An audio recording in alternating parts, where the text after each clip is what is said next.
So as you can see, we got that area where the 20 by 20 foot greenhouse is going to go prepped. What we did is we tilled it because there was Johnson grass pretty much this whole area when we bought the property, and we're just slowly trying to eradicate it.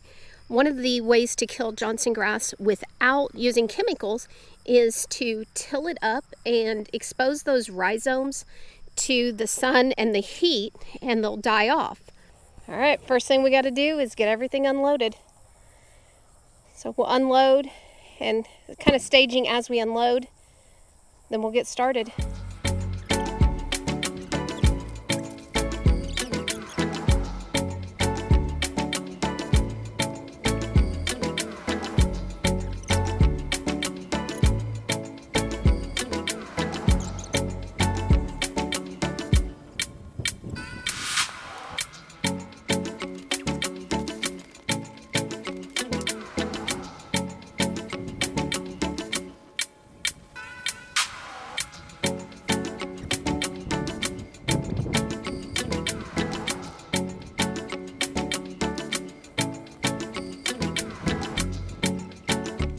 Be sure and either print this or get the information. Grow Solution provides it on the website. And what it's going to give you is your diagonal measurement for squaring your basically your foundation or your stakes that you're going to put in the ground to hold your loops. So we've got a 20 by 20, and if I go into the documentation, and it's real easy to read. You've got your length and your width, so you just match it up.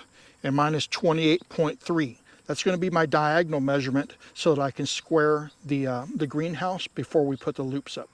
So starting out, we measured 20 feet, and we used the tape measure to get the alignment the way we want it to sit on the property.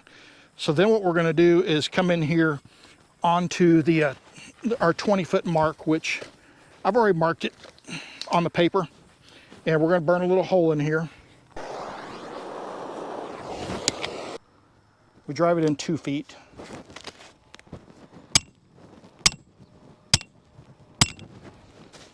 They provide this cool stake driver tool. So I'm just going to kind of keep leveling it as I go. It'll eventually get to the point where it doesn't move a whole lot.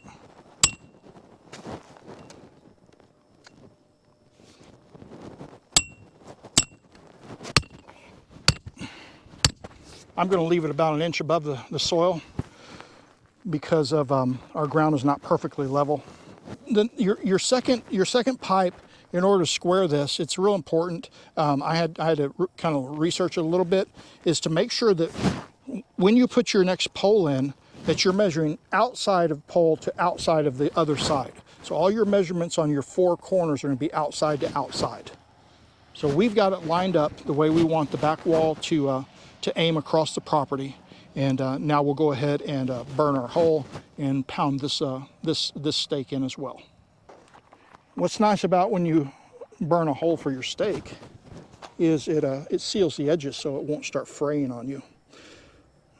Okay, so we're at 28 foot 3 inches diagonal, and we're at 20 foot. There's our corner. So that's where we're gonna drive our next stake. Just lucky I'm not hitting a rock or anything under there.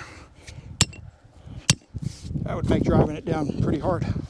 Okay, and one more to go for the outside squares, or outside stakes.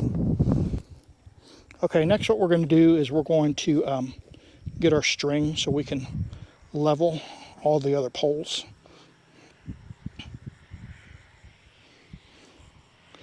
We're just going to tie it off here.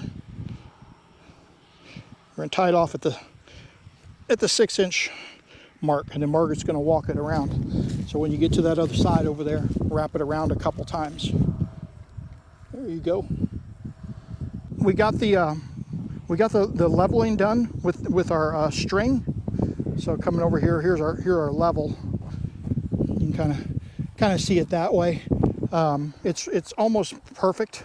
And then what we've done is on the 2 sides, where our hoops are going to go across, every 4 feet, according to the instructions, we've marked a mark there, and we're going to put a stake in there on both sides. Okay, I've got the first stake started. Make sure you put the stake to the inside of your string, and then I'm going to mark my 6-inch mark.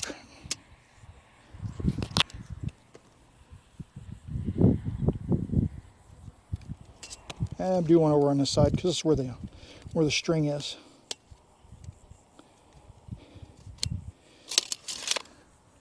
A little low, there we go.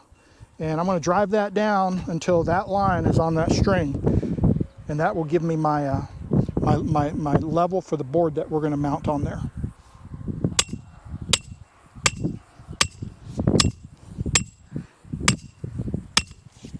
Okay, so all of our stakes are in, and everything is squared. We use the string for our guides, for our hoop holders.